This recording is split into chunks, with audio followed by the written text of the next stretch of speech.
besok kita merayakan hari ulang tahun kemerdekaan. Dengan penuh syukur dan sukacita kita mau menyembah Tuhan bersama-sama. Amin, saudara. Haleluya. Tepuk tangan dulu untuk Tuhan Yesus. Haleluya. Engkau di dalamnya. Kepala pusat penyembahan kami Tuhan beracara. Mari Roh Kudus pimpin setiap kami.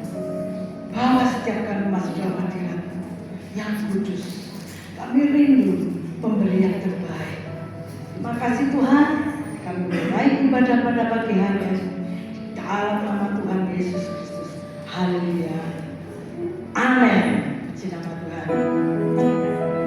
Mari kita naikkan pujian ini, saudara.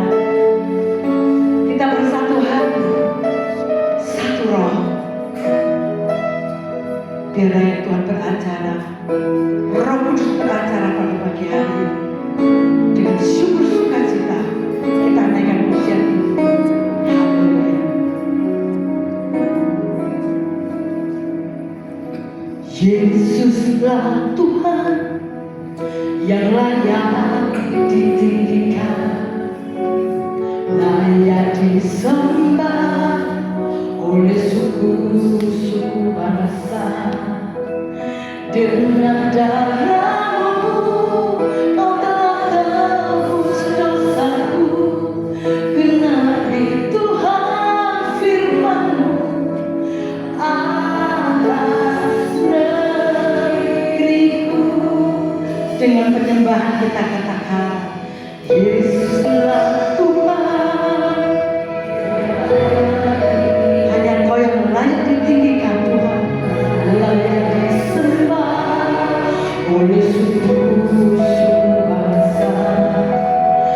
Dengan darah-Mu Kau telah tebus bangsaku, genapi Tuhan firman-Mu atas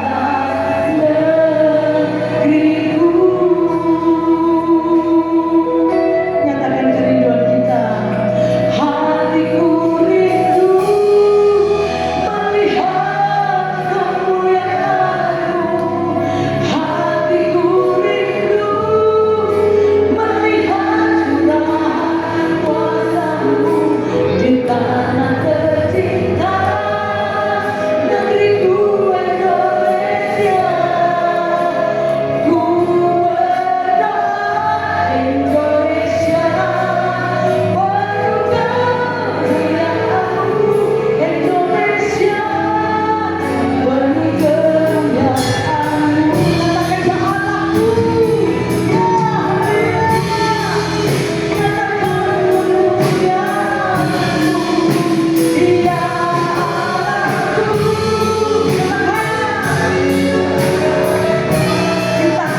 Di tanah tercinta, negeriku Indonesia. Ku berdoa Indonesia penuh kemuliaan-Mu. Indonesia bagi kemuliaan-Mu.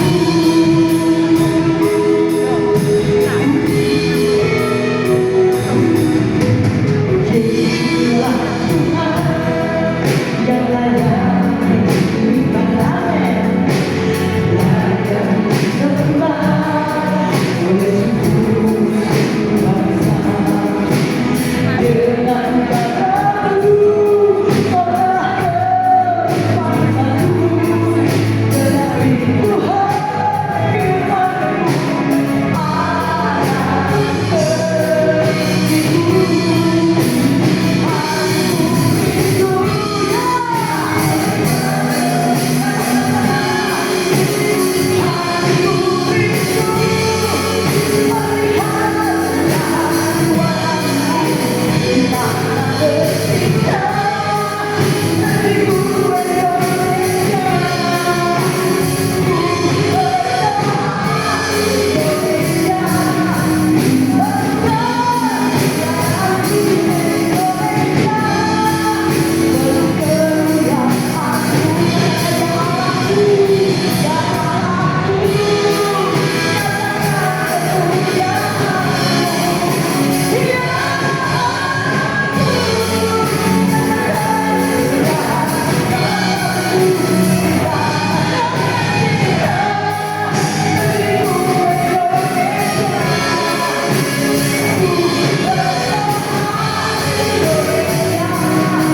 dalam nama Tuhan Yesus Kristus. Semua yang saya bersorak-sorai sama-sama katakan amin. Ya. Bagi Yesus Tuhan, bagi Dia Tuhan.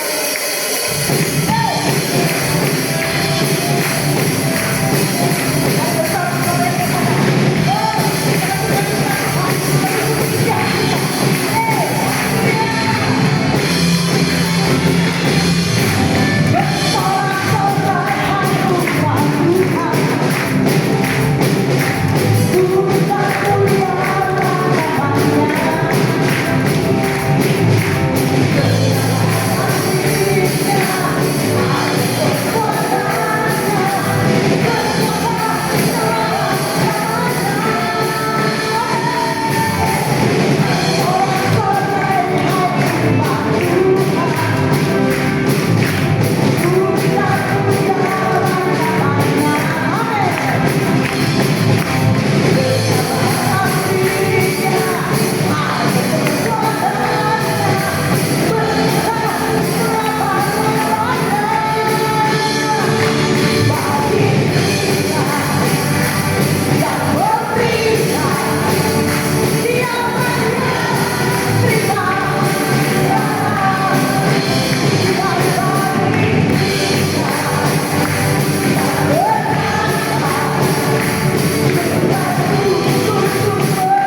menyelamatkan kita.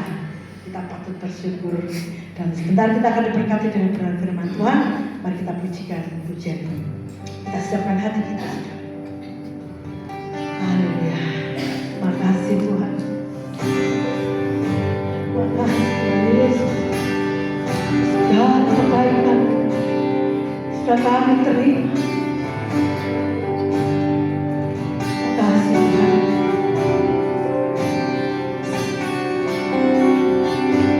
Makasih Tuhan Yesus.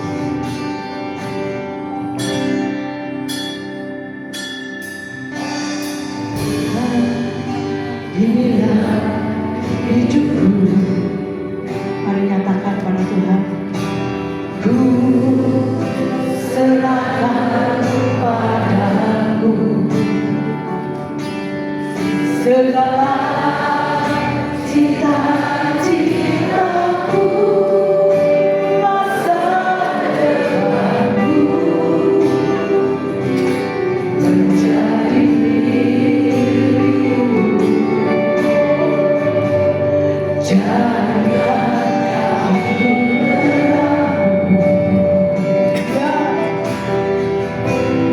di tengah kegelapan dunia, membawa bangsa-bangsa kepadamu.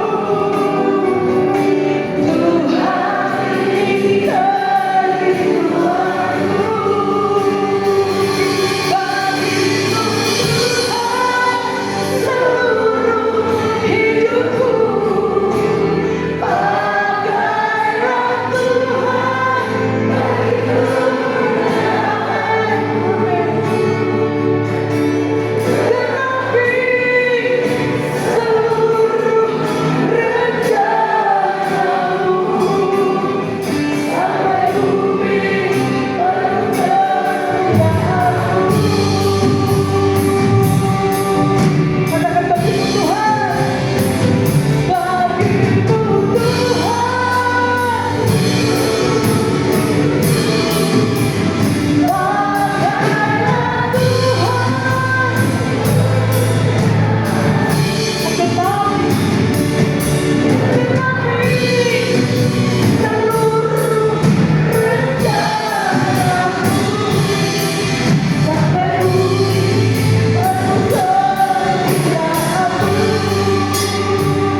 Tuhan inilah hidupku, ku serahkan padamu segala cita-citaku, masa depanku jadi milikmu.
Terima kasih Tuhan. Sungguh kami bangga punya Allah seperti itu. Allah yang dahsyat, berkuasa, sanggup melakukan segala perkara. Allah yang mengasihi kami. Allah yang telah memberikan kebebasan, kelepasan kepada setiap kami umat-umat-Mu yang sungguh-sungguh percaya kepada-Mu. Hari ini Tuhan, bersama-sama kami datang, kami sampaikan pujian sorak-sorai kami, meninggikan Engkau. Kami percaya setiap pujian yang kami sampaikan boleh menyenangkan hati Tuhan. Bahkan Engkau berkenan hadir di tengah-tengah ibadah kami sesuai dengan janji firman Tuhan. Kami hargai, kami hormati kehadiran Tuhan. Kami buka hati kami lebih lagi, bahkan kami ambil sikap seperti Maria untuk duduk diam di bawah kaki Tuhan, menerima pesan kebenaran firman. Mari urapi setiap kami yang Roh Kudus, bila dengan hati yang lembut, hati yang rendah, hati yang rindu akan kebenaran firman, kami boleh duduk diam di bawah kaki Tuhan, menerima pesan kebenaran firman yang berkuasa untuk mengubah hidup kami, bahkan mendewasakan iman rohani setiap kami. Karena itu urapi setiap kami Roh Kudus, urapi pula hamba-Mu yang terbatas. Taruh pikiran dan perkataan Kristus pada diri hamba-Mu. Biarlah Tuhan yang berkata-kata melalui mulut bibir hamba-Mu, sampaikan pesan Tuhan bagi setiap kami saat ini. Kami umat-umat Tuhan siap untuk menerimanya. Di dalam nama Tuhan Yesus Kristus, semua yang siap diberkati dengan firman Tuhan, bersama kita berkata amin. Silakan duduk kembali bersama. Shalom, ya puji Tuhan. Ya, hari ini kita rakyat Indonesia ya di bulan atau bahkan di hari-hari sedang memperingati kemerdekaan kita Indonesia. Tentu kita sebagai rakyat Indonesia bersyukur untuk kemerdekaan yang Tuhan berikan kepada kita bangsa Indonesia. Nah, demikian juga setiap kita umat Tuhan juga tentunya bersyukur untuk kemerdekaan yang Tuhan berikan kepada setiap kita. Nah, karena itu pada hari ini saya rindu mengajak Bapak Ibu Saudara bersama kita akan belajar tentang kemerdekaan umat Tuhan. Sekali lagi, kemerdekaan umat Tuhan. Itulah judul perenungan firman Tuhan pada hari ini. Ya, bicara tentang kemerdekaan, banyak orang atau banyak umat Tuhan yang salah berpikir bahwa kalau saya sudah dimerdekakan oleh Tuhan, Tuhan sudah memberikan kemerdekaan buat kehidupan saya, maka saya bebas untuk melakukan apa saja yang saya hendak lakukan, karena saya kan sudah jadi orang yang merdeka. Seperti halnya bangsa Indonesia sudah menjadi bangsa yang merdeka, maka dengan kemerdekaan bangsa Indonesia berhak untuk menentukan nasibnya sendiri, tidak lagi berada di bawah penjajahan bangsa lain. Nah, umat Tuhan pun seringkali berpikir seperti itu. Karena Tuhan sudah memberikan kemerdekaan kepada saya, Tuhan sudah membebaskan saya, maka saya bebas untuk berbuat sesuka hati saya. Sebebas-bebasnya saya melakukan apa saja bisa, karena saya sudah jadi orang yang bebas, orang yang merdeka. Apakah benar demikian? Ayo kita akan belajar bersama supaya Bapak Ibu Saudara saya sebagai umat Tuhan kita tidak salah ya di dalam menjalani dan mengisi kemerdekaan yang sudah Tuhan berikan kepada kita. Nah, di bagian yang pertama kita akan lihat dari hal apa saja kita dimerdekakan. Ini bagian yang pertama, ya. Dari hal apa saja kita sebagai umat Tuhan dimerdekakan. Ada 3 hal yang Tuhan lakukan sehingga kita umat Tuhan dimerdekakan dari 3 hal ini.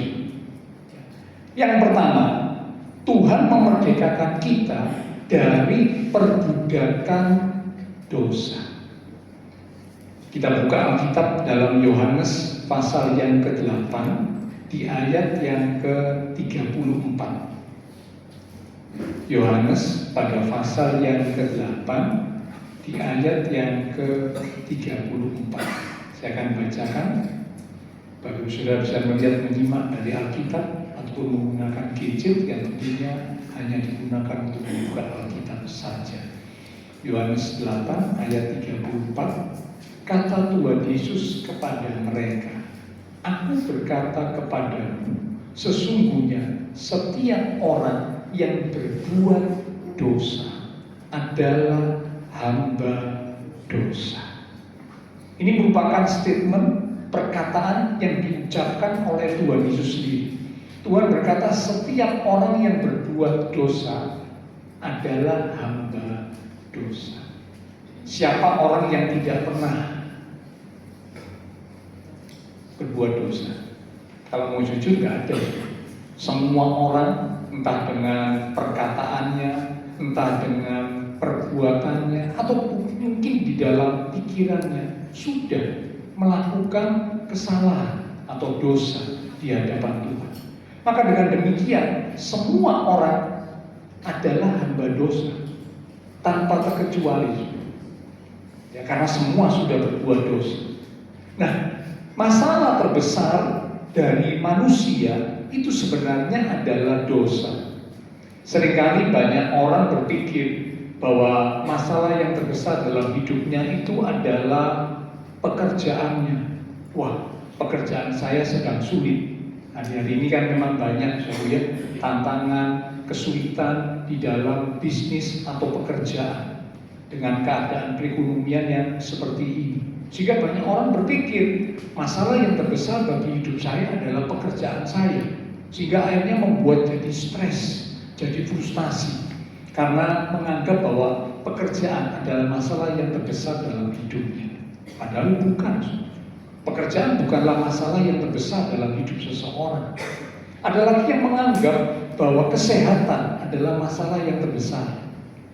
Memang kesehatan kita butuhkan dalam menjalani kehidupan di dunia ini. Tapi ternyata kesehatan juga bukan masalah yang terbesar dalam hidup seseorang.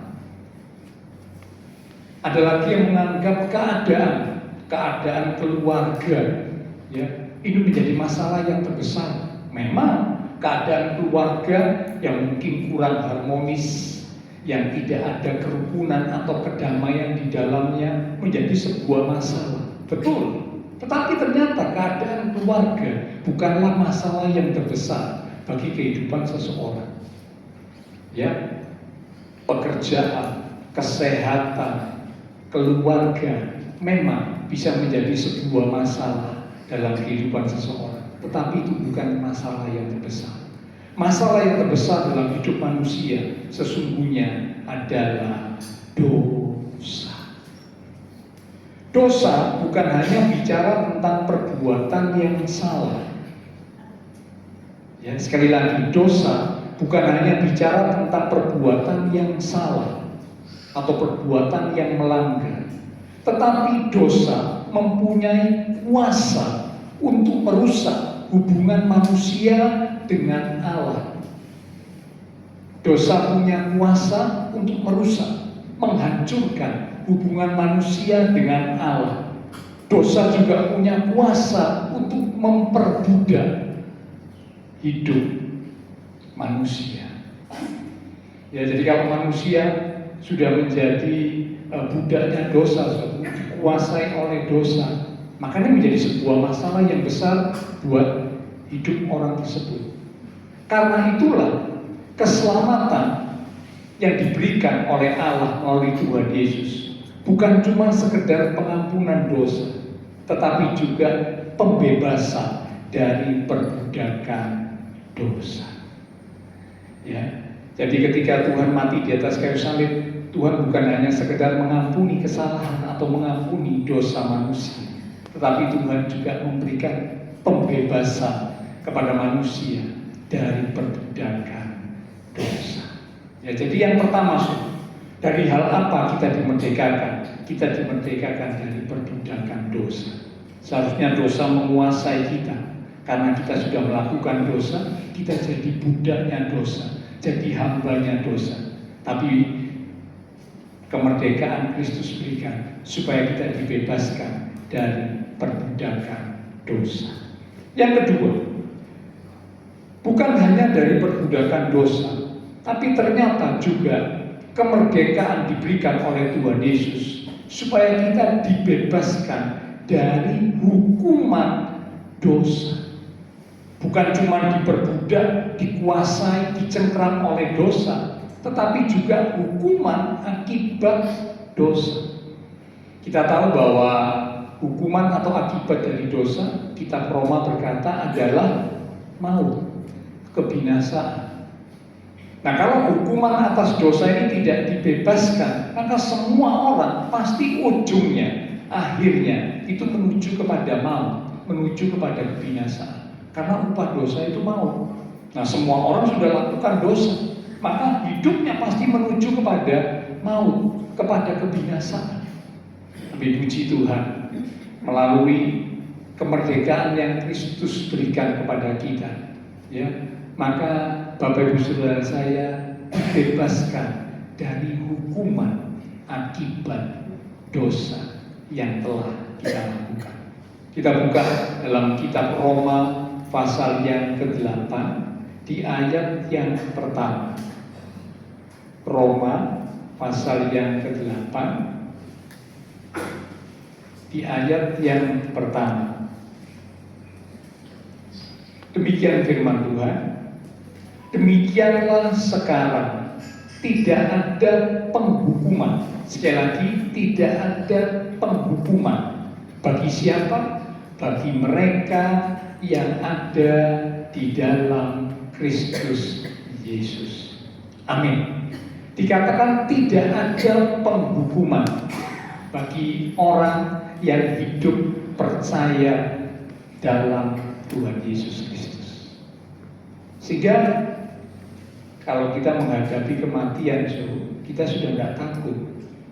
Banyak orang menghadapi kematian itu takut, karena apa? Dia tahu kalau sudah mati nanti ada sesuatu yang menanti saya, yaitu hukuman. Akibat dari dosa kesalahan yang sudah saya lakukan, ada akibatnya, ada hukumannya. Tapi puji Tuhan, Kristus memerdekakan kita, sehingga tadi ayat yang kita baca dikatakan kita yang ada di dalam Tuhan Yesus, kita yang percaya kepada Tuhan Yesus, tidak ada lagi di bawah hukuman. Kita sudah dibebaskan dari hukuman akibat dosa yang telah kita lakukan.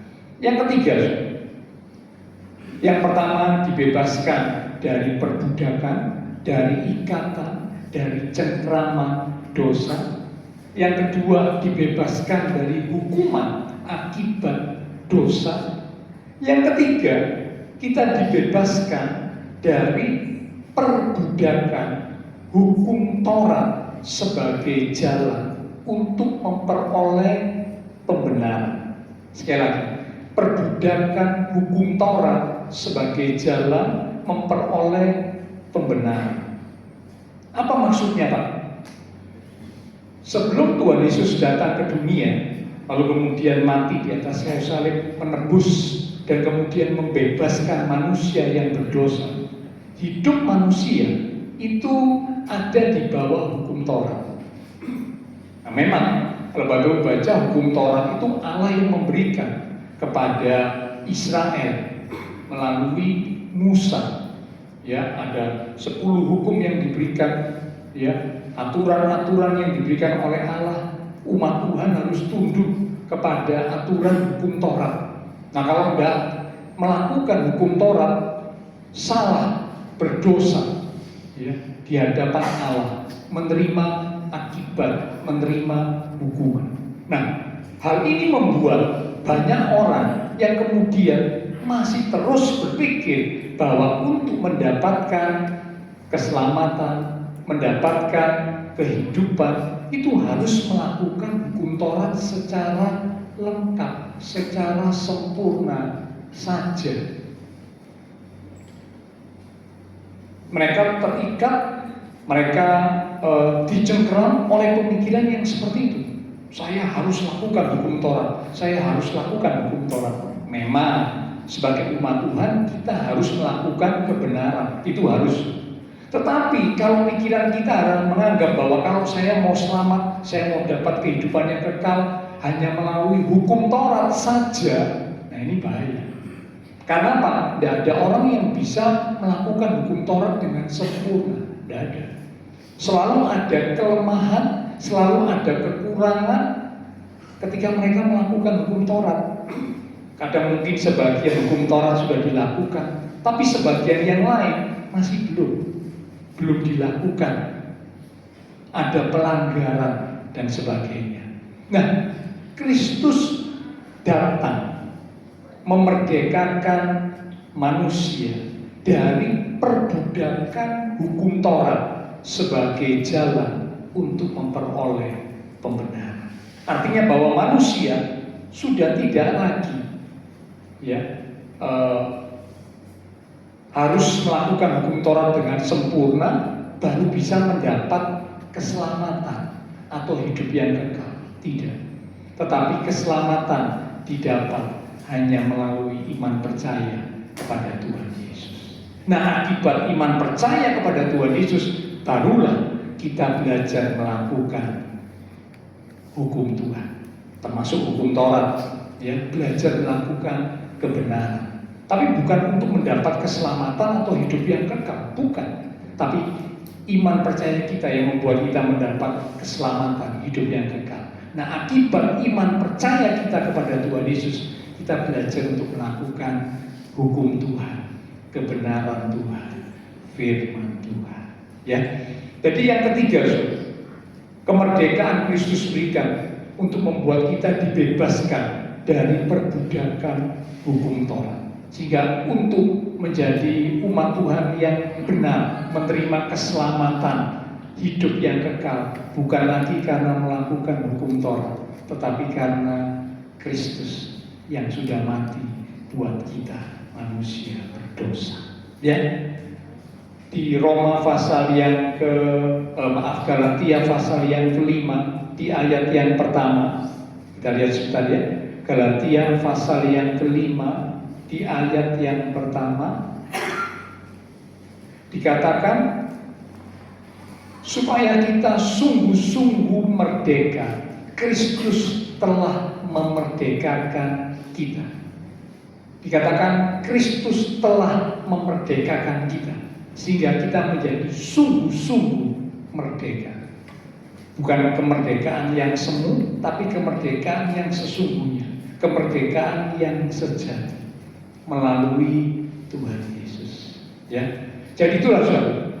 Yang pertama yang kita bisa belajar tentang kemerdekaan umat Tuhan adalah dari hal apa kita dimerdekakan? Dari 3 hal. Dimerdekakan dari perbudakan dosa, dikuasai dosa, dicengkram oleh dosa, dibelenggu oleh dosa. Kristus sudah memerdekakan kita dari belenggu atau perbudakan dosa. Yang kedua, Kristus memerdekakan kita dari hukuman akibat dosa. Sehingga Bapak Ibu Saudara saya tidak lagi berada di bawah hukuman. Meskipun waktu yang lalu kita pernah melakukan dosa, bahkan mungkin hari ini atau waktu yang akan datang kita juga sempat melakukan kesalahan. Tapi ketika kita datang minta ampun, sungguh-sungguh bertobat, meninggalkan dosa, maka pengorbanan Kristus mengampuni kita, menyucikan kita, membebaskan kita dari segala akibat dosa, hukuman akibat dosa. Kristus membebaskan kita. Yang ketiga, Kristus membebaskan, memerdekakan kita dari perbudakan hukum Taurat. Sehingga kita tidak lagi berpikir bahwa saya harus melakukan hukum Taurat dengan sempurna. Karena hanya orang yang melakukan hukum Taurat dengan sempurna yang bisa menerima keselamatan. Tapi tidak ada, kenyataannya tidak ada orang yang bisa sempurna, tidak ada. Selalu ada kekurangannya, ada kelemahannya, ada kesalahannya. Maka tidak ada orang yang bisa dapat keselamatan kalau mengandalkan melakukan hukum Taurat dengan sempurna. Tidak ada. Tapi puji Tuhan, Tuhan Yesus memerdekakan kita dari perbudakan hukum Taurat, sehingga keselamatan hidup yang kekal kita peroleh bukan karena hukum Taurat, bukan karena melakukan hukum Taurat dengan sempurna, tapi karena iman percaya kepada Tuhan Yesus Kristus. Ya, oke, itu yang pertama. Dari hal apa kita dimerdekakan? Nah, sekarang yang kedua. Siapakah yang berperan di dalam kemerdekaan umat Tuhan? Ya, tadi sudah berulang kali saya sebutkan. Siapakah yang berperan dalam kemerdekaan umat Tuhan? Tadi berulang kali, ya.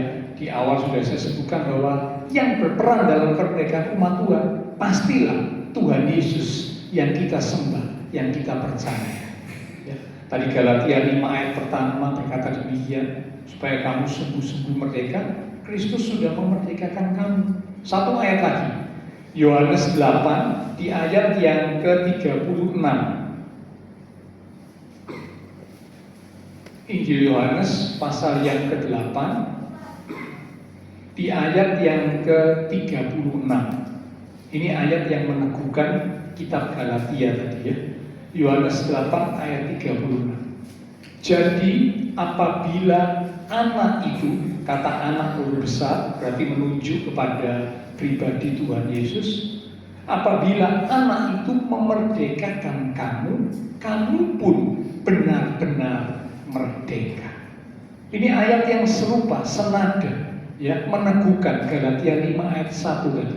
Ya, kalau Galatia berkata sungguh-sungguh merdeka, kalau Yohanes berkata benar-benar merdeka. Sama, ya. Ini menunjukkan bahwa sungguh-sungguh mengalami kemerdekaan yang sejati. Jadi yang berperan dalam kemerdekaan umat Tuhan yang paling utama, yang pertama adalah Tuhan Yesus. Kalau seorang tidak percaya dan menerima Tuhan Yesus, dia tidak akan bisa mengalami kemerdekaan. Siapapun dia. Itulah sebabnya iman percaya kepada Tuhan Yesus memegang peranan yang penting di dalam kemerdekaan dari kehidupan seorang manusia. Perbuatan baik, amal yang dilakukan tidak bisa membuat seseorang mengalami pembebasan atau kemerdekaan. Tidak bisa. Hanya melalui iman kepada Tuhan Yesus Kristus. Ya, karena hanya Tuhan Yesuslah yang bisa memberikan kemerdekaan yang sejati. Nah, karena itu puji Tuhan Bapak Ibu Saudara dan saya yang sudah percaya kepada Tuhan Yesus. Mari pegang teguh iman percaya kita. Jangan pernah kita tinggalkan iman kita, apalagi kita menjual iman kita karena mungkin alasan-alasan kebutuhan secara jasmani. Ada orang yang karena pekerjaan tinggalkan iman percaya kepada Tuhan Yesus. Ada orang yang karena jodoh atau pasangan tinggalkan iman percayanya kepada Tuhan Yesus. Sayang sekali. Padahal hanya Tuhan Yesus yang bisa memerdekakan kita dengan kemerdekaan yang sejati. Nah, kalau ditinggalkan berarti kita kehilangan kemerdekaan yang sejati. Ya.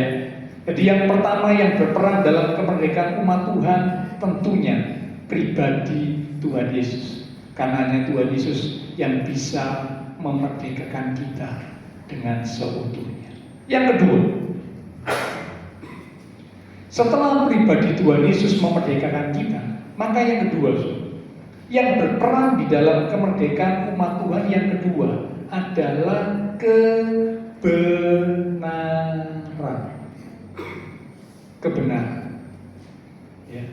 Bukan hanya iman percaya kepada Tuhan Yesus saja berhenti sampai situ. Memang awalnya iman percaya kepada Tuhan Yesus benar. Itu langkah awal untuk kita mengalami kemerdekaan yang sejati. Betul. Tetapi langkah berikutnya setelah iman percaya kepada Tuhan Yesus yang berperan dalam kemerdekaan kita yang kedua adalah kebenaran. Yohanes pasal 8 di ayat yang ke-32. Mari kita lihat sebentar. Injil Yohanes pasal yang ke-8 di ayat yang ke-32. Demikian firman Tuhan. Dan kamu akan mengetahui kebenaran, dan kebenaran itu akan memerdekakan kamu. Ini ucapan Tuhan Yesus sendiri, ya. Jadi kalau Bapak Ibu lihat ayat di atasnya, yang ngomong ini bukan murid atau pengikut Tuhan, bukan. Yang ngomong ini adalah Tuhan Yesus sendiri. Dikatakan kebenaran itu akan memerdekakan kamu. Ternyata yang kedua, setelah iman percaya kepada Tuhan Yesus menjadi langkah awal, langkah pertama yang harus dilewati oleh setiap orang yang mau menerima kemerdekaan yang sejati, maka yang berikutnya adalah kebenaran.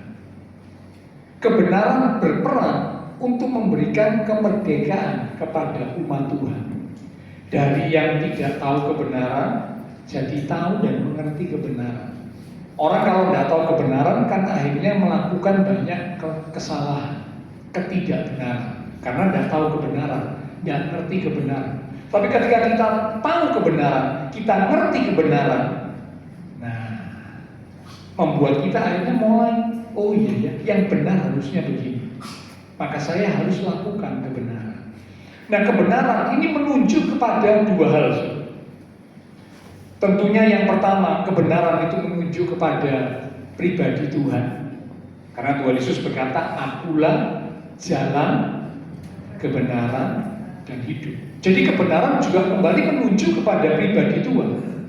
Yang kedua, kebenaran menunjuk kepada firman Tuhan, perkataan Tuhan, hukum Tuhan. Itu kebenaran. Yohanes pasal 17 di ayat yang ke-17. Yohanes 17 di ayat yang ke-17 dikatakan firman Tuhan adalah kebenaran. Nah, penting untuk umat Tuhan tahu dan berpegang kepada kebenaran. Bahaya kalau tidak tahu dan tidak berpegang kepada kebenaran, bahaya. Akhir zaman dikatakan ada banyak ajaran-ajaran yang menyimpang, membawa umat Tuhan keluar dari kebenaran, sehingga akhirnya tersesat. Oh, banyak sekali. Ya, kalau Bapak Ibu Saudara mungkin melihat di YouTube, ya, di medsos, ya, hal-hal yang disampaikan oleh apologet, ya, tentang beberapa hal, ya, ajaran-ajaran yang disampaikan, ya, oleh pengajar-pengajar yang tidak benar, bahkan pengajar-pengajar palsu, guru palsu, nabi palsu, ya, yang membawa umat Tuhan keluar, menyimpang dari kebenaran. Nah, sebab itu kita perlu bertumbuh di dalam kebenaran. Ya, umat Tuhan, Bapak Ibu Saudara saya harus terus belajar kebenaran dan bertumbuh dalam kebenaran, supaya kita nggak ditipu, nggak dibelokkan, nggak disesatkan. Karena kan nggak ngerti kebenaran, ya dengan mudah ditipu, dikelabui. Tapi kalau kita tahu kebenaran, kita berpegang kepada kebenaran, maka kita tidak akan mudah dikelabui, ditipu, ataupun disesatkan dari hal kebenaran. Ya. Yang kedua, jadi yang berperan di dalam kemerdekaan kita, kalau yang pertama iman percaya kepada Tuhan Yesus, ini harus dilewati, ya. Harus. Yang kedua, kebenaran. Kebenaran menuju kepada pribadi Tuhan Yesus dan juga firman Tuhan. Bertumbuh dalam kebenaran firman, berpegang pada kebenaran firman. Yang ketiga, yang berperan di dalam kemerdekaan umat Tuhan setelah Tuhan Yesus, lalu kemudian kebenaran. Yang ketiga, yang berperan dalam kemerdekaan umat Tuhan adalah Roh Kudus atau Roh Allah. Di 2 Korintus pasal yang ketiga, mari kita lihat sebentar. 2 Korintus pada pasal yang ketiga, di ayat yang ke-17. 2 Korintus 3 di ayat yang ke-17 dikatakan, sebab Tuhan adalah roh. Dan di mana ada roh Allah ini juga bicara tentang Roh Kudus, di situ ada kemerdekaan. Yang ketiga, yang berperan dalam kemerdekaan umat Tuhan, kalau yang pertama melalui pribadi Tuhan Yesus. Ini langkah awal, wajib dilewati oleh setiap umat Tuhan. Yang kedua, setelah pribadi Tuhan Yesus, kebenaran yang menunjuk kepada pribadi Tuhan Yesus juga, yang juga menunjuk kepada firman Tuhan. Ya, pegang kebenaran. Yang ketiga, yang berperan dalam memerdekakan umat Tuhan, yang ketiga adalah Roh Kudus. Roh Kudus. Apa Pak peranan Roh Kudus dalam kehidupan umat Tuhan, sehingga umat Tuhan bisa terus mengalami kemerdekaan? Dalam Galatia pasal yang kelima, kita buka ya, Galatia pasal yang kelima, di ayat yang ke-16.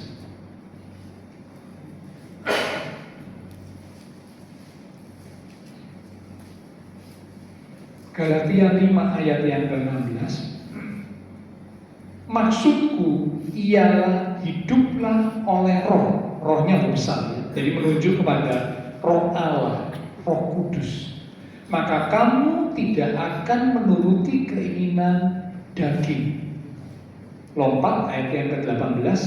Akan tetapi jikalau kamu memberi dirimu dipimpin oleh roh, sekali lagi rohnya lebih besar. Jadi menunjuk kepada roh Allah, Roh Kudus, dipimpin roh Allah, Roh Kudus, maka kamu tidak hidup di bawah hukum Taurat atau perbudakan hukum Taurat yang tadi kita sudah belajar. Ya. Jadi dikatakan bahwa roh Allah atau Roh Kudus berperan dalam kemerdekaan umat Tuhan dengan cara apa? Memberikan pimpinan, tuntunan kepada umat Tuhan. Bapak Ibu Saudara dan saya, di dalam menjalani kehidupan kadang-kadang ada hal-hal yang membuat kita ini bingung. Ya, langkah apa yang harus saya ambil? Tindakan apa yang harus saya lakukan? Kadang kita bingung. Ya, apa ya yang harus saya lakukan? Nah, inilah peranan Roh Kudus untuk membimbing, menuntun umat Tuhan. Di ibadah memperingati pencurahan Roh Kudus, kita sudah seringkali mendengar kebenaran firman Tuhan tentang peranan Roh Kudus. Salah satunya adalah membimbing, menuntun. Roh Kudus juga menolong, Roh Kudus juga menghibur, Roh Kudus juga mengingatkan, Roh Kudus juga membimbing, menuntun. Nah, Bapak Ibu Saudara, saya butuh Roh Kudus supaya kita dibimbing, dituntun, tetap ada di dalam kebenaran yang memerdekakan. Ya, Roh Kudus sangat berperan memampukan kita untuk bisa tetap hidup di dalam kemerdekaan yang Allah sudah anugerahkan kepada kita. Kalau mengandalkan kekuatan sendiri, tidak bisa, tidak mampu. Ya, seringkali banyak umat Tuhan yang akhirnya jatuh karena mengandalkan kekuatan sendiri. Seberapa kekuatan kita untuk kita bisa terus melakukan kebenaran, hidup dalam kebenaran, seberapa kekuatan kita tidak mampu.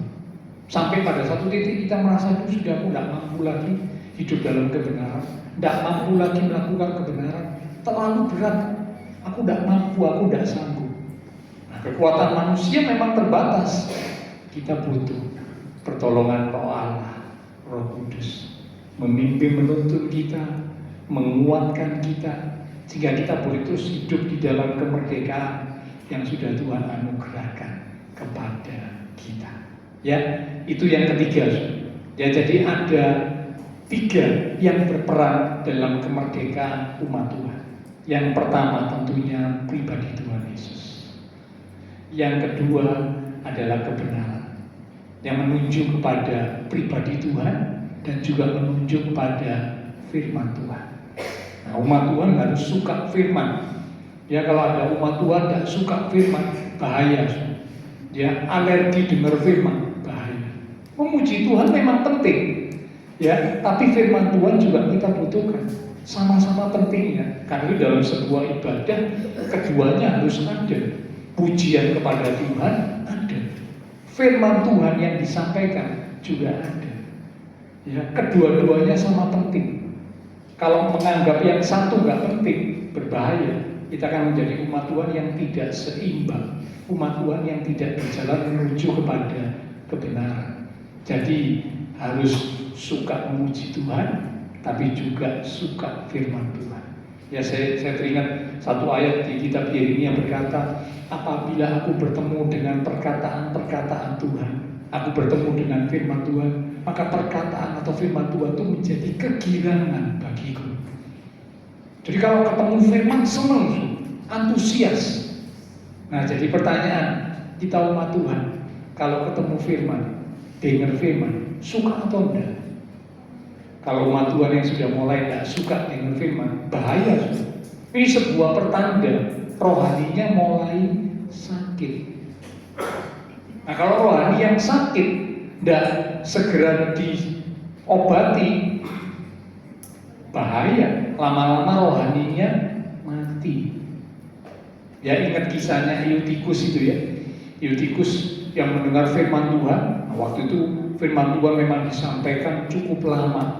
Ya, Eutikus mendengar firman Tuhan, gak tahan, ngantuk, akhirnya jatuh. Nah, kebetulan waktu itu dia duduk di lantai 2, ya, di tepi, di pinggir jendela, jatuh ke bawah, mati. Nah, jadi kalau umat Tuhan tidak suka firman, bahaya, imannya, rohaninya menuju kepada kematian. Ayo jadi umat Tuhan yang suka firman. Ya, karena firman Tuhan berperan memerdekakan kita. Dan yang ketiga yang berperan memerdekakan kita adalah Roh Kudus, Roh Allah, yang menolong kita, mengingatkan kita, menghibur kita, menguatkan kita, memimpin, menuntun langkah hidup kita. Roh Kudus berperan dalam hidup kita. Nah, sekarang yang ketiga, yang terakhir.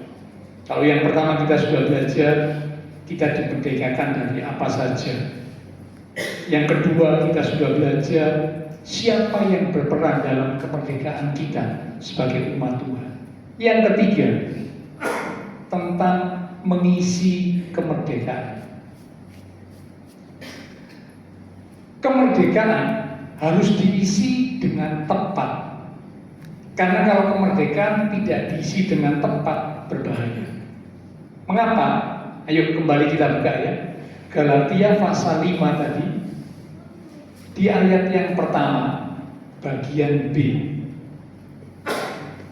Galatia pasal 5 di ayat pertama, bagian B. Saya baca dulu dari awal. Di awal dikatakan supaya kita sungguh-sungguh merdeka, Kristus telah memerdekakan kita. Berarti kita umat Tuhan yang percaya kepada Kristus sudah ada dalam posisi sebagai orang merdeka. Karena Kristus telah, kata telah berarti sudah dimerdekakan. Perhatikan kalimat berikut.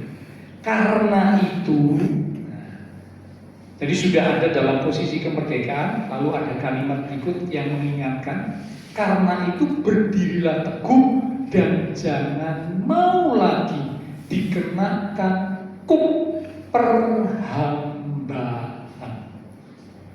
Kalau seorang umat Tuhan tidak mengisi kemerdekaan dengan benar, maka umat Tuhan itu bisa kembali menjadi orang yang tidak merdeka. Bisa kembali menjadi orang yang diperbudak, dikuasai oleh dosa. Bisa.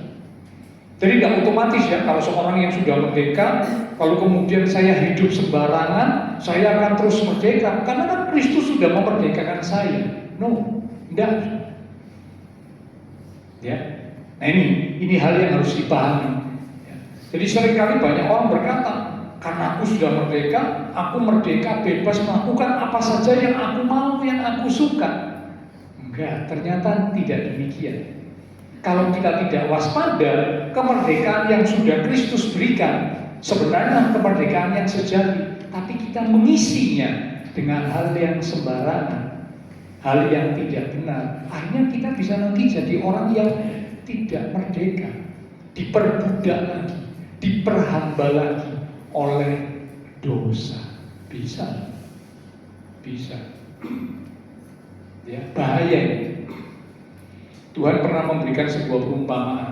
Kalau ada seorang yang sudah dibersihkan, ya dikasih gambaran perumpamaan, ada sebuah rumah, ya, yang sudah tersapu bersih. Itu roh jahat itu sudah diusir, ya, sehingga lagi tidak menguasai kehidupan seseorang. Rumahnya sudah bersih, rapi, tersapu dengan bersih. Tapi kemudian dibiarkan kosong, tidak diisi dengan hal yang baik dan benar, maka setan atau roh jahat itu bisa kembali masuk. Dan kalau kembali atau masuk itu bukan cuma sendiri, tapi membawa teman-teman roh jahat yang lain, sehingga akhirnya orang ini keadaannya lebih buruk daripada sebelumnya. Karena apa? Dikuasai oleh lebih banyak lagi roh jahat. Nah, demikian juga kalau umat Tuhan mengisi kemerdekaan yang sudah Tuhan berikan di dalam hidupnya dengan hal yang tidak benar, ini berarti mengizinkan untuk dosa, untuk setan iblis kembali hadir dalam hidupnya, akhirnya menguasai hidupnya, dibelenggu lagi, enggak lagi menjadi orang yang merdeka. Karena itu di Galatia pasal yang kelima, kita lihat ya, Galatia pasal yang kelima di ayat yang ke-13.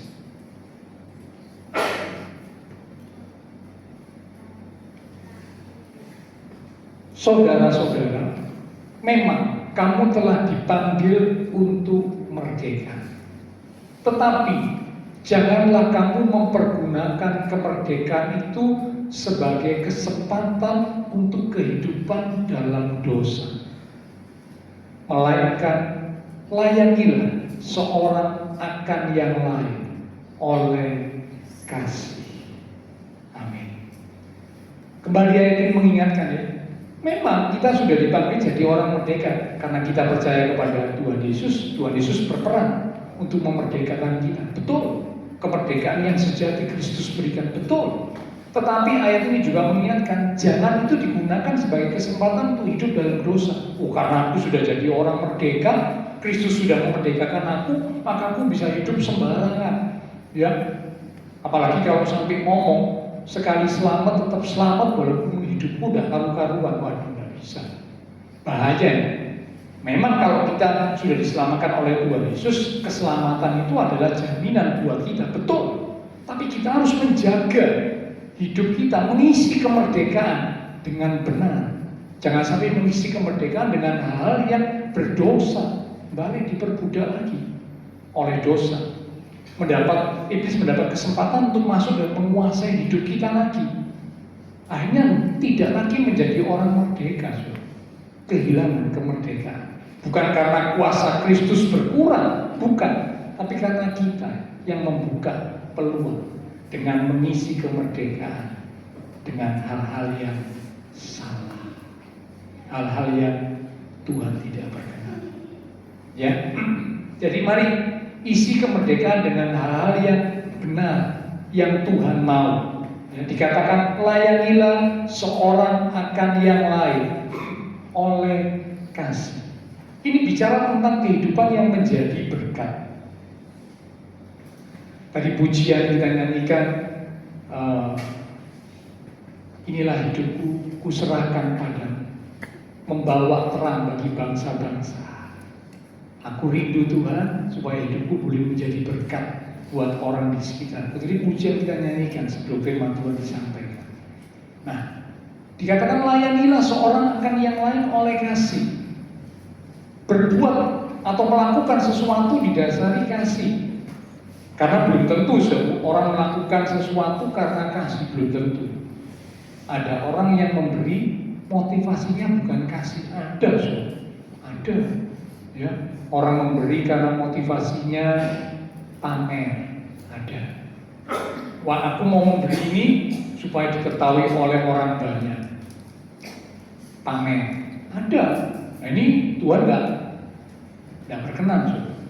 Ya, ada banyak ayat, banyak kebenaran firman berkata kalau kamu lakukan sesuatu, tangan kanan memberi, tangan kiri jangan tahu. Ataupun kalau kamu berdoa, jangan seperti orang-orang Farisi berdoa itu di pinggir jalan pasar, di tepi jalan raya, supaya apa? Berdoa lalu dilihat oleh orang, wah ini orang suci. Jadi ternyata melakukan sesuatu hanya ingin dipuji oleh manusia, pamer, jangan. Itu Tuhan nggak mau, motivasi yang seperti itu. Nah, jadi kalau kita melakukan sesuatu, jadi berkat, jadi terang, ya, untuk sekitar kita, harus tentunya didasari dengan motivasi kasih. Nah, karena itulah ayat firman Tuhan berkata, layanilah seorang akan yang lain oleh kasih. Ya, melayani bicara tentang melakukan sesuatu. Tidak harus dengan uang, tidak harus. Kalau yang ada berkat keuangan, memberi dengan uang, bisa memberi, puji Tuhan.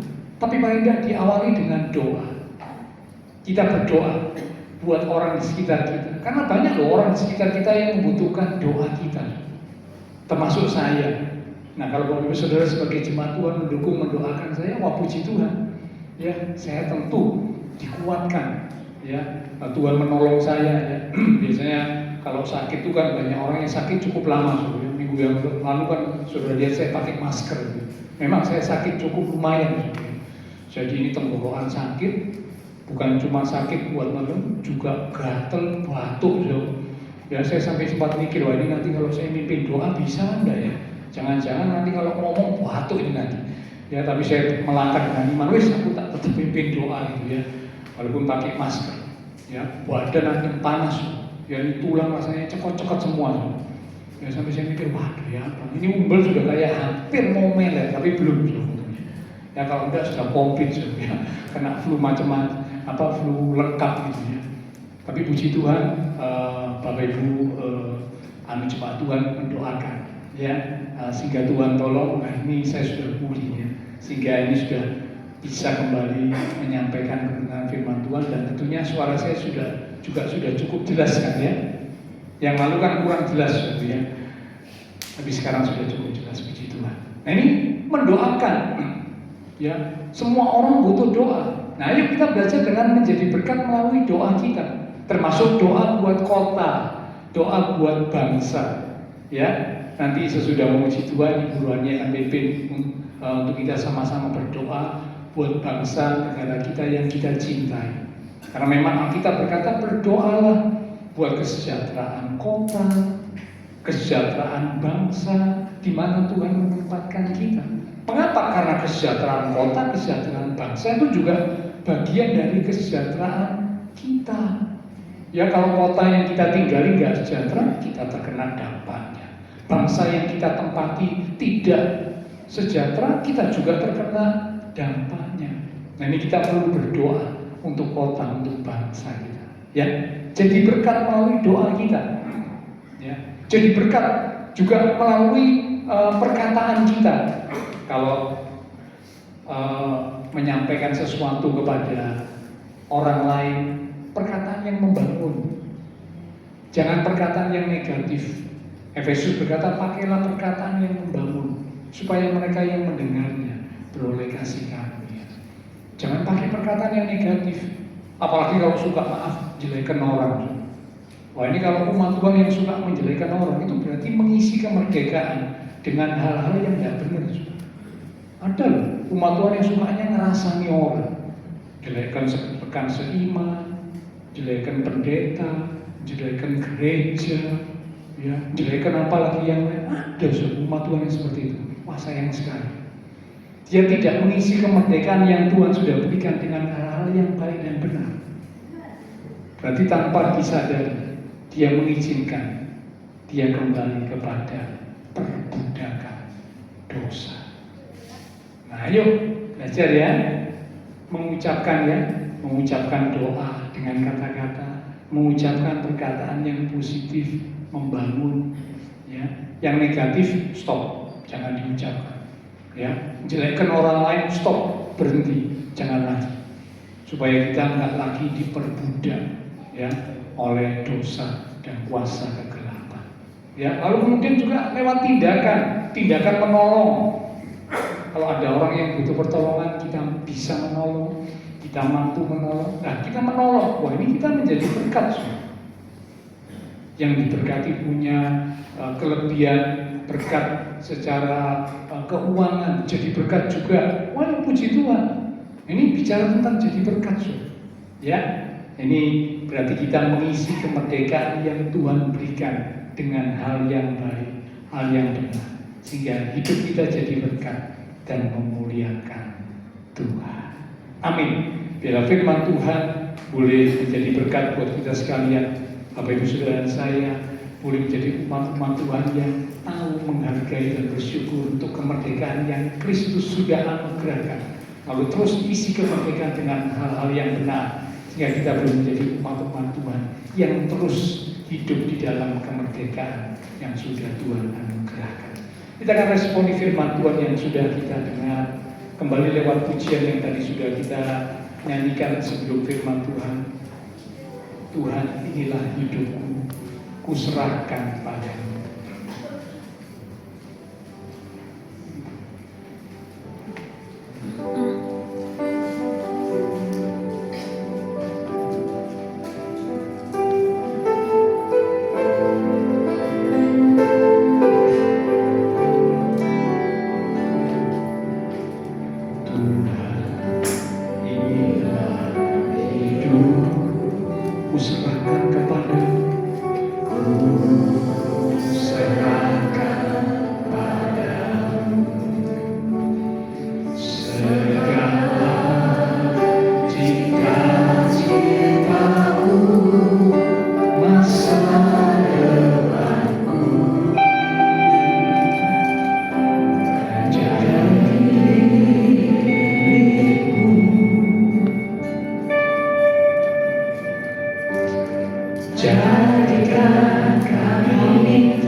Tuhan, pujian yang kami naikkan saat ini sungguh-sungguh ini merupakan kerinduan hati setiap kami. Karena kami sadar kami telah dimerdekakan dari dosa. Segala ikatan dosa kami telah Engkau tebus dengan darah-Mu, dengan nyawa-Mu yang Engkau berikan. Sehingga kami benar-benar menjadi orang-orang yang dimerdekakan. Dan kami tidak hidup lagi di bawah kutuk dosa, di bawah kutuk perhambaan akan hukum Taurat. Tapi kami benar-benar hidup dalam kasih anugerah-Mu Tuhan. Dan karena kasih anugerah-Mu yang Engkau berikan untuk kami, bukan karena perbuatan baik kami, tetapi benar-benar karena kasih Tuhan yang teramat sangat besar, yang menebus kami, memerdekakan kami. Bahkan saat ini Engkau juga rindu memakai setiap kami, hidup kami untuk menjadi berkat. Bapa di surga, saat ini sungguh-sungguh kami yang telah dimerdekakan, kami ingin supaya kemerdekaan yang kami alami itu juga terjadi atas bangsa kami. Sebab itu Tuhan, saat ini kami satukan hati kami. Kami mohon urapan Roh Kudus menguasai setiap kami yang hadir pada saat ini. Untuk kami benar-benar mohon belas kasihan Tuhan atas bangsa kami. Karena kami merasa kalau kami sudah dimerdekakan, kami boleh hidup dalam anugerah-Mu Tuhan. Kami rindu bangsa kami juga hidup dalam anugerah-Mu Tuhan. Kami percaya bangsa kami ada di dalam hati Tuhan. Bangsa kami ada di dalam pandangan Tuhan. Bangsa kami ada dalam perhatian Tuhan. Sebab itu Tuhan, kami bawa tiap pemimpin-pemimpin bangsa kami. Kami menyerahkan beliau-beliau ke dalam tangan-Mu. Semuanya ada di tempat posisi yang ada mereka tanggung jawab saat ini. Karena Tuhan yang menetapkan mereka di sana. Itu tolong Tuhan, berikan hikmat-Mu, berikan roh takut akan Tuhan, supaya mereka dapat melakukan tugas tanggung jawabnya masing-masing sesuai dengan kehendak Tuhan. Karena Tuhan berkehendak, kemuliaan Tuhan dinyatakan di bangsa kami.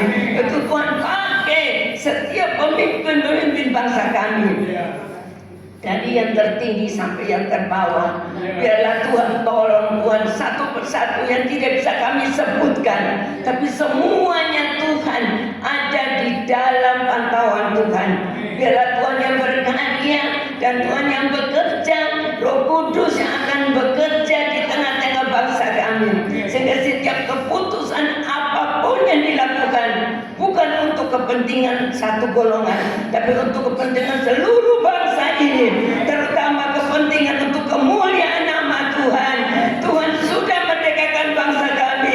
Tuhan mau kemerdekaan ini tidak kami pergunakan untuk hal-hal yang sia-sia, tapi kemerdekaan yang Tuhan berikan untuk bangsa kami, supaya dengan kemerdekaan ini bangsa kami dipersiapkan untuk menjadi berkat, baik untuk seluruh rakyat, juga untuk orang-orang atau negara-negara di sekitar bangsa kami, supaya mereka melihat bahwa kemuliaan Allah ada atas bangsa kami.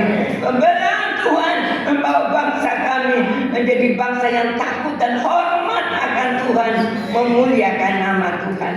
Terima kasih Tuhan.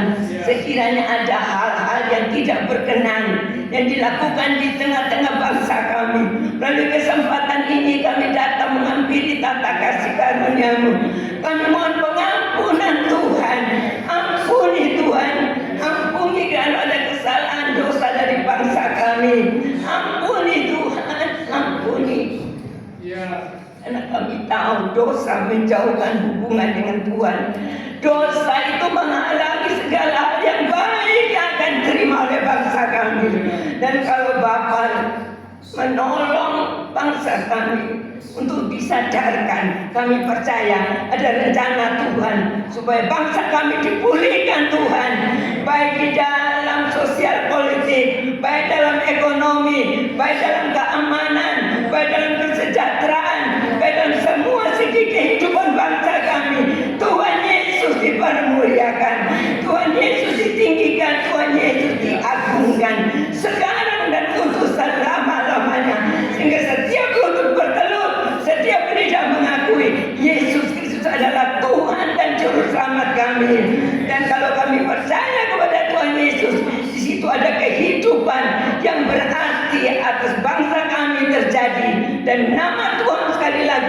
disanjung tinggi sekarang dan untuk selama-lamanya.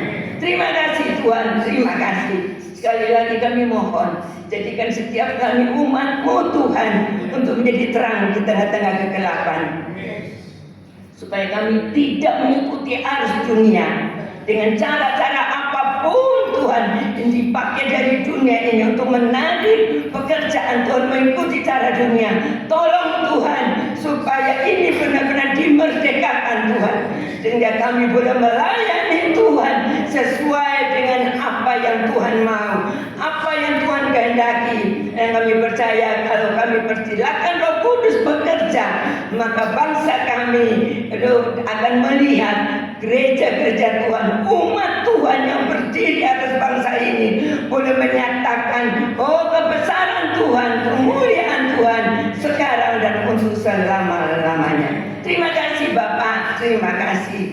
Begitupun kami sekalian dari umat-Mu yang berada di GBI Rahel, biar jadikan kami menjadi berkat, mulai dari yang terdekat, keluarga kami, sekitar lingkungan sekitar kami, kota kami, sekali lagi dimanapun Tuhan tempatkan kami, biarlah perkataan kami, perbuatan kami, tindakan atau apapun yang kami lakukan, semua tertuju hanya untuk kemuliaan Engkau sekarang dan untuk selama-lamanya. Terpujilah nama-Mu Bapa, terpujilah nama-Mu Bapa. Kami percaya dengan peringatan kemerdekaan bangsa kami, ada hal yang indah yang Tuhan sediakan, karena Tuhan sudah mendahului di sana. Tuhan sudah menyediakan yang terbaik, masa depan yang penuh harapan bagi setiap orang berseru kepadamu, dan kami umat Tuhan mewakili berseru kepada Tuhan untuk masa depan bangsa kami sekarang dan untuk selamanya.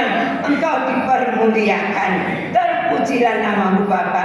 Dalam nama Tuhan Yesus Kristus kami sudah berdoa dan bersyukur. Haleluya. Terima kasih Tuhan, kami percaya setiap doa yang kami naikkan untuk bangsa negeri kami Indonesia tidak pernah sia-sia. Tuhan akan melakukan hal-hal yang indah, perkara-perkara yang indah untuk bangsa negara kami Indonesia yang kami cintai. Terima kasih Tuhan, kami berdoa untuk jemaat Tuhan GBI Rahel. Tuhan memberkati setiap umat-umat-Mu ya Tuhan, diberkati iman rohani, diberkati keluarga rumah tangga, diberkati usaha pekerjaan, diberkati studi sekolah, diberkati masa depan, bahkan diberkati kesehatan setiap umat-umat. Terima kasih ya Tuhan. Terima kasih, terima kasih, terima kasih ya Tuhan. Terima kasih, terima kasih, terima kasih ya Tuhan. Kami juga berdoa buat teman-teman seiman kami yang tidak bisa hadir. Tuhan menilik, melihat, melawat setiap mereka. Jikalau ada mereka yang sakit, kami berdoa untuk Bapak Sutrisno Gunawan yang sedang sakit di rumah sakit. Juga teman-teman seiman kami yang lain. Kami berdoa Tuhan Kau menjamah, pulihkanlah kekuatan, kesehatan, kesembuhan di dalam nama Tuhan Yesus Kristus. Oleh bilur Tuhan Yesus, teman-teman seiman kami yang sakit disembuhkan, yang lemah dikuatkan, yang susah dihiburkan, bahkan yang sedang menghadapi masalah kesulitan. Bila iman mereka tetap teguh di dalam Tuhan, mereka tetap percaya dan menanti-nantikan Tuhan dengan keyakinan bahwa Tuhan selalu menyatakan pertolongan tepat waktu. Terima kasih Tuhan, semua yang sudah melayani, persembahan yang dipersembahkan, apapun yang dilakukan setiap umat Tuhan karena mengasihi Tuhan, Allah sumber segala berkat akan memberkati kembali dan terus memakai kehidupan setiap kami untuk kami boleh lebih lagi berkarya bagi Tuhan untuk kemuliaan Tuhan. Memberkati setiap jemaat Tuhan yang berulang tahun sepanjang minggu ini dengan pertambahan usia yang Tuhan beri, membawa umat Tuhan boleh semakin dekat dan mengasihi Tuhan. Setelah selesai ibadah, kami akan berpisah satu dengan yang lain, kembali ke aktivitas kami, kembali ke keluarga rumah tangga kami. Biarlah segala berkat, anugerah, damai, sukacita yang melimpah dari Allah Bapa Surgawi, kasih Tuhan Yesus Kristus, persekutuan dengan kuasa Roh Kudus akan terus memimpin, menuntun langkah kehidupan setiap kita. Itu terus menyertai kita sekalian mulai pagi siang ini sampai Maranatha Tuhan Yesus datang kembali. Di dalam nama Tuhan Yesus Kristus, semua yang percaya diberkati Tuhan. Mari bersama dengan iman kita berkata, Amin. Tuhan berkati kita sekali, sampai berjumpa di waktu